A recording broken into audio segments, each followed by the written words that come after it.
নমস্কাৰ বন্ধুসকল, মই হাতীমে আজি আকৌ পুনৰে আপোনালোকৰ মাজলৈ বেঙেনা খেতিৰ ভিডিঅ' এটা লৈ উপস্থিত হ'লোহি। তো বৰ্ষাকালত বিকিব পৰা বেঙেনা আপোনালোকে কোনটো গুটি দিলে আটাইতকৈ বেছি ভাল হ'ব, কিমান ডিষ্টেঞ্চত লগাব লাগিব, ৰাসায়নিক সাৰ কিমান দিব, তাৰপিছত প্ৰতি বিঘাত আপোনালোকে যদি বেঙেনা খেতি কৰে গোবৰ সাৰৰ প্ৰয়োজন কিমান আছে, আৰু খেতিত যদি গছৰ পাতবিলাক কোচ খাই যায়, পাতবিলাক হালধীয়া হৈ যায়, মোজোঙা মাৰি দিয়ে, তেনেহ'লে কি ধৰণৰ ঔষধ আপোনালোকৰ খেতিত স্প্ৰে কৰিব। তো আজিৰ এই ভিডিঅ'টোৰ মাজত আপোনালোকে সম্পূৰ্ণ তথ্যটো পাব। কেৱল আপোনালোকে মোৰ ভিডিঅ'টো স্কিপ নকৰিব, স্কিপ নকৰাকৈ আৰম্ভণিৰ পৰা শেষলৈকে চালে আপোনালোকে বেঙেনা খেতিৰ সম্পূৰ্ণ তথ্য পাব। তো বৰ্ষাকালত যদি আপোনালোকে ভাবিছে যে বেঙেনা খেতি কৰিম, তেনেহ'লে আপোনালোকে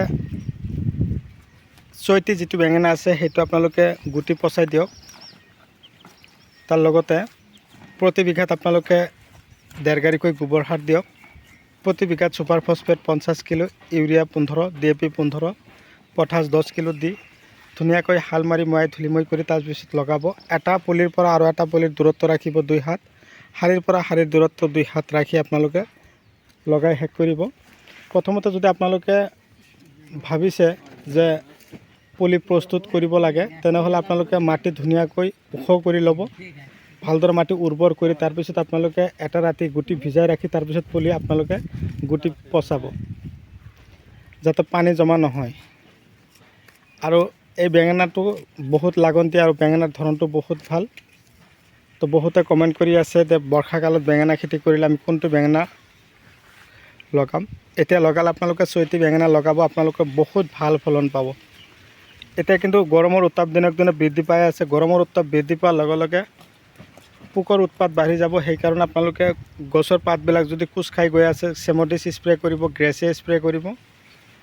আৰু যদি বেঙেনাবিলাক ফুটা কৰি আছে বেছিকৈ সৰু থাকোঁতেই মেজগাৰ্ড, বায়'ডছ, নাগাগাৰ্ড, লাভৰা কিলাৰ এনেকুৱা ধৰণৰ ঔষধবিলাক আপোনালোকৰ খেতিত স্প্ৰে কৰিব। ভিটামিন যদি আপোনালোকে ব্যৱহাৰ কৰে, তেনেহ'লে আপোনালোকে চাই পাৱাৰ প্লাছ, ৰজোটা, পিকআপ এনেকুৱা ধৰণৰ ভিটামিনবিলাক আপোনালোকে দিব।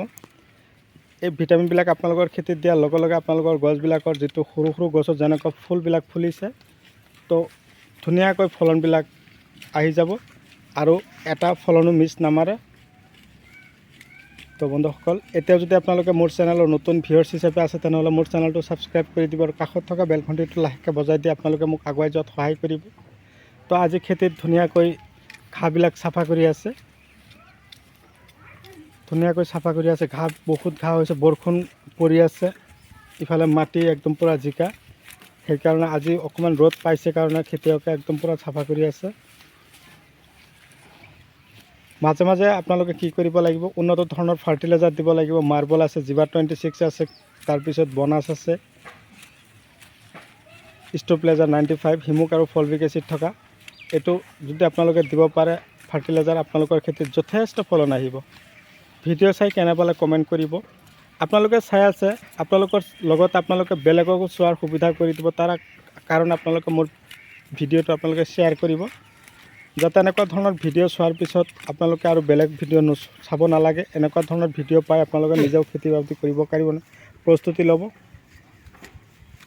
তো বন্ধুসকল, আজিলৈ মই এইখিনিতে অন্ত মাৰিছোঁ। পৰৱৰ্তী ভিডিঅ'ত পুনৰে আপোনালোকক লগ পাম। ধন্যবাদ।